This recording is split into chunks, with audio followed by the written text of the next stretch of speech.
Hi friends, आज हम लोग देखेंगे कि अभाज्य गुणनखंड विधि द्वारा घनमूल कैसे निकाला जाता है। चलिए हम देखते हैं। हमारे पास यहाँ 4 सवाल हैं। सबसे पहले हम 729 का घनमूल निकालते हैं। सबसे पहले हम क्या करेंगे, इसका गुणनखंड करेंगे। अभाज्य गुणनखंड का मतलब क्या होता है समझिए।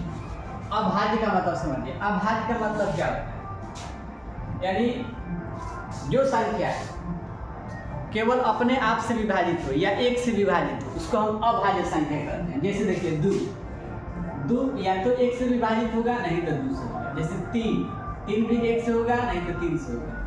उसी तरह 5 भी या तो 1 से विभाजित होगा नहीं तो 5 से। उसी तरह 7 1 से विभाजित होगा नहीं तो 7। 11 1 से विभाजित होगा नहीं तो 11 से होगा। यानी जिस संख्या का केवल 2 ही गुणनखंड होगा, केवल 2 गुणनखंड होगा, उसको हम लोग क्या करते हैं, अभाज्य संख्या कहते हैं। देखिए इस सबका केवल 2 ही गुणनखंड, ये जब विभाजित होगा या तो अपने आप से विभाजित होगा या नहीं तो 1 से होगा, उसका हम लोग क्या करते हैं, अभाज्य संख्या कहते हैं। अभाज्य संख्या क्या है, तब भाज्य संख्या समझिए। जैसे देखिए भाज्य संख्या है 4, तो 4 1 से विभाजित होगा, 2 से विभाजित होगा, 4 से भी होगा। यानी जो संख्या एक और अपने आप को छोड़कर किसी दूसरे संख्या से भी विभाजित हो जाती है उसको भाज्य संख्या कहते हैं। ठीक है। उसी तरह जैसे देखिए 6 भी 1 से विभाजित होगा, 2 से भी होगा, 3 से भी होगा, 6 से भी होगा।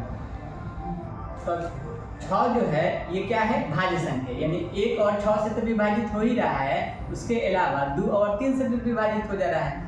यानी जो संख्या केवल अपने आप से विभाजित हो या 1 से विभाजित हो उसको हम कहते हैं अभाज्य संख्या। और जो संख्या एक और अपने आप को छोड़कर किसी दूसरे संख्या से विभाजित हो जाए उसको हम क्या कहते हैं, भाज्य संख्या कहते हैं। चलिए हम इसको बनाते हैं। सबसे पहले हम इसका गुणनखंड करेंगे। देखिए जिस संख्या के अंत में 9 रहता है वो 3 से विभाजित होता है आराम से, नहीं तो 7 से होगा। तो 3 से लगाएंगे हम इसमें भाग, और 3 दूना कितना हो जाएगा 6। कितना बचेगा इसमें 1, 3 चौका 12 और 3 त्रिका 9। फिर 3 से भाग लगा देंगे तो 3 8 24, 3 एकम 3।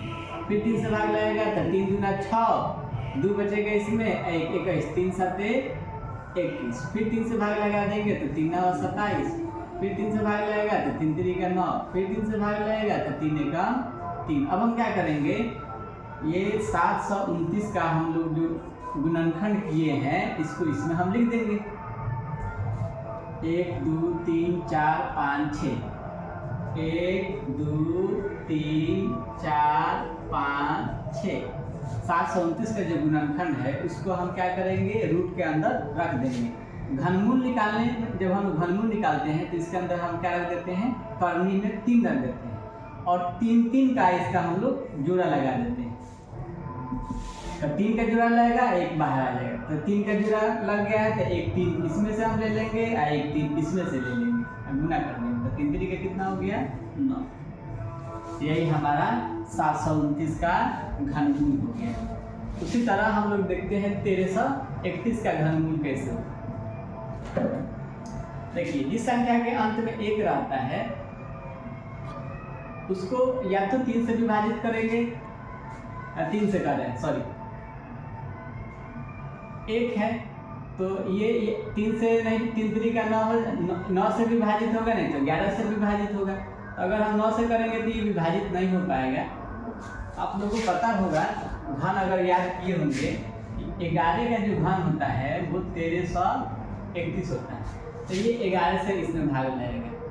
11 से भाग लगाएंगे तो 11 एकम 11, 2 बचेगा इसमें, फिर 2 और 3 23 हो गया। फिर 11 दूना 22, 1 बचेगा 1, 11 एकम 11। फिर 11 से भाग लगा देंगे तो 11 एकम 11, 1 बचेगा इसमें, 1 1 11, फिर 11 एकम 11। फिर 11 से भाग लगा देंगे तो यहाँ कितना आ जाएगा 1। इसमें 3 रख दीजिए और जो गुणनखंड हमारे पास आए इसमें रख देंगे। 3 का जोड़ा लगाएंगे, 11 बाहर आ जाएगा। यही हमारा क्या हो गया, घनमूल हो गया। चलिए अब हम देखते हैं 3 नंबर सवाल। 3 नंबर सवाल कितना है, 1728। इसका गुणनखंड करेंगे। देखिए जिस संख्या के अंत में 8 रहता है वो 100% 2 से विभाजित होता है। तो 2 से भाग लगा देंगे तो 2 8 16, 1 बचेगा, 2, तो 2 छक 12, 2 चौका 8। फिर 2 से भाग लगा देंगे तो 2 चौका 8, 2 तिया 6, 2 दूना 4। फिर 2 से भाग लगेगा तो 2 दूना 4, 2 एकम 2, 1 बचेगा 2, 2 छक 12। फिर 2 से भाग लगेगा तो 2 एकम 2। पहला संख्या अगर विभाजित हो गया तो बाद में 2 संख्या में डायरेक्ट भाग नहीं लगाया जाता है। यहाँ 0 बढ़ाएंगे तब 2 में भाग लगेगा, 2 8 16। 1 2 से 16 में जब 2 से भाग लगाइएगा तो 1 से 8 है, आधा कर देना है। फिर 2 से भाग लगा देंगे तो 2 बचे 10, 2 चौका 8। फिर 2 से भाग लगा देंगे तो 2 दूना 4, 2 सत्ते 14। अब इसमें 2 से भाग नहीं लगेगा, 3 से भाग लगेगा, तब 3 नवा 27। फिर 3 से भाग लगा देंगे तो 3 3 9। फिर 3 से भाग लगा देंगे 3 एकम 3। अब इसके गुणनखंड को हम लोग इसमें रख देंगे। कितना 2 है? 1 2 3 4 5 6, 6 2 रख देंगे इसमें। 1 2 3 4 5 6। 3 कितना बार है? 1 2 3, 3 बार 3 रख देंगे और 3 3 का जोड़ा लगा देंगे। 21 में से 2 बाहर आएगा, 21 में से 2 बाहर आएगा, 21 में से 3 बाहर आ जाएगा। तो 2 गुने 3 गुना कर दीजिए। 2 गुना 4, 4 3 12, यानी 17 से 28 का घनमूल कितना हो गया हमारे पास? 12। चलिए देखते हैं 3375 का वर्गमूल। 3375 का वर्गमूल निकालना है।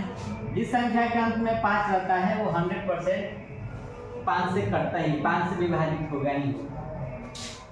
5 से विभाजित होगा, नहीं तो 3 से विभाजित होगा। चलिए हम 5 से भाग लगाते हैं। 5 छक 30, कितना बचेगा? यहाँ 3 बचेगा, तो 3 और 7 कितना हो जाएगा? 37। और फिर 5 7 35, 2 बचेगा 5, 50 25। फिर 5 से भाग लगा देंगे, 5 एकम 5, 1 बचेगा 7, 17 हो जाएगा। तो 5 3 15, 17 में से 15 निकल गया, 2 बचेगा, 2 और 5 25 हो गया। फिर 50 25, 675 में 5 से भाग लगाइए, भागफल आपका 125 हो जाएगा। फिर 5 से भाग लगाइएगा तो 5 दूना 10, बचेगा इसमें 3, 13 से 10 घटा देंगे, बचेगा 3, 3 और 5 कितना जाएगा? 35, 5 7 35। फिर 3 से भाग लगा देंगे, 3 9 27। फिर 3 से लगा देंगे, 3 3 9। फिर 3 से भाग लगा देंगे, 3 1 3। देखिए जरूरी नहीं कि पहले हम 5 से ही भाग लगाए, हम 3 से भी पहले भाग लगा सकते हैं। ठीक है, अब हम क्या करेंगे? गुणनखंड को इसमें लिख देंगे। 5 गुने 5 गुने 5 गुने 3 गुने 3 गुने 3। 3 को हम पहले भी रख सकते हैं, 5 को बाद में रख सकते हैं, कोई दिक्कत नहीं है। जोड़ा लगाइए, बाहर निकाल दीजिए। इसमें से एक 5 आ जाएगा, एक इसमें से 3 आ जाएगा। 5 3 कितना हो गया? ये आपका घनमूल हो गया। उम्मीद है आपको घनमूल समझ में आ गया होगा।